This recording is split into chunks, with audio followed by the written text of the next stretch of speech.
Hai teman-teman Heyoka Creative, salam sejahtera untuk kita semua. Dalam video ini, kami akan membahas tentang fase atfil kesan manusia dan varetasen. Definisi kesadaran manusia sudah banyak dijelaskan oleh banyak orang, tidak terkecuali seperti yang dipaparkan oleh David Hawkins, yang menentukan level kesadaran berdasarkan perasaan dan frekuensi gelombang energi yang dipancarkan. Selain Hawkins, juga banyak teoris lain yang turut memberikan idenya tentang kesadaran. Namun demikian, dalam artikel ini, saya hanya mengupas tingkat kesadaran berdasarkan cara manusia berrelasi dengan semestanya. Paparan tersebut saya salin dalam tulisan, agar bisa saya abadikan secara pribadi, dan jadi referensi bagi para pembaca juga untuk bercermin terhadap dirinya sendiri. Berikut 7 level kesadaran manusia dengan semesta di luar dirinya. 1. Egosentrisme. Kesadaran pada fase ini masih menjadikan diri sebagai senter dunianya, di mana semua kehidupan harus berpusat kepadanya. Dalam fase ini, nafsu manusia masih sangat mendominasi dirinya sendiri, baik nafsu syahwat, serakah, amarah, atau luamah. Tidak sedikit pada fase ini, manusia mengabaikan keberadaan Tuhan, karena cenderung bersifat materialis, egois, manipulatif. Semua dilakukan demi kepentingan dirinya sendiri, dan atau orang-orang di lingkungan sirkelnya. Empati. Kesadaran pada fase ini, manusia sudah mampu berempati dan menempatkan dirinya pada posisi orang lain sehingga lebih memiliki rasa empati. Dari level inilah manusia sudah memiliki belas kasih satu sama lain, di mana dia bisa merasakan sakitnya atau bahagianya orang lain seolah menjadi bagian dari dirinya. Meski demikian, tidak sedikit ego yang masih melekat sehingga masih berhitung untung rugi untuk dirinya sendiri, melebihi rasa empatinya terhadap orang atau makhluk lain. Takut Tuhan.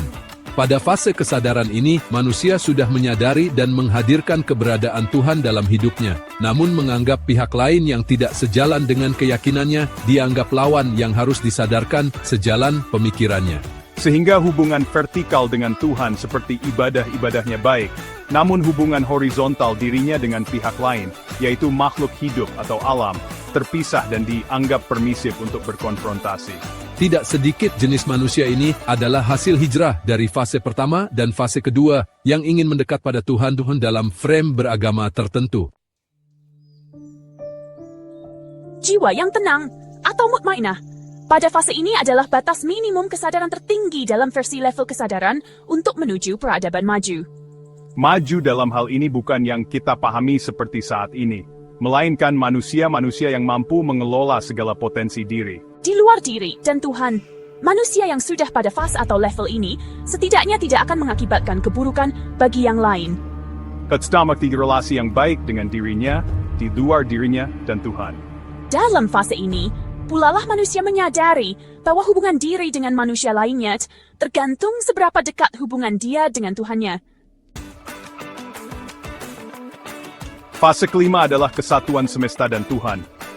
Pada fase ini, manusia tidak hanya sudah berhubungan baik dengan Tuhan secara personal, namun hubungan baiknya pada manusia sudah pada level internalisasi dan representasi. Seorang manusia sudah tidak lagi memiliki kebencian dalam konteks bahwa siapapun yang hadir dalam hidupnya, entah baik atau jahat, adalah representasi dari dirinya sendiri. Alih-alih membenci, manusia yang sudah dalam fase ini lebih memberikan pemakluman.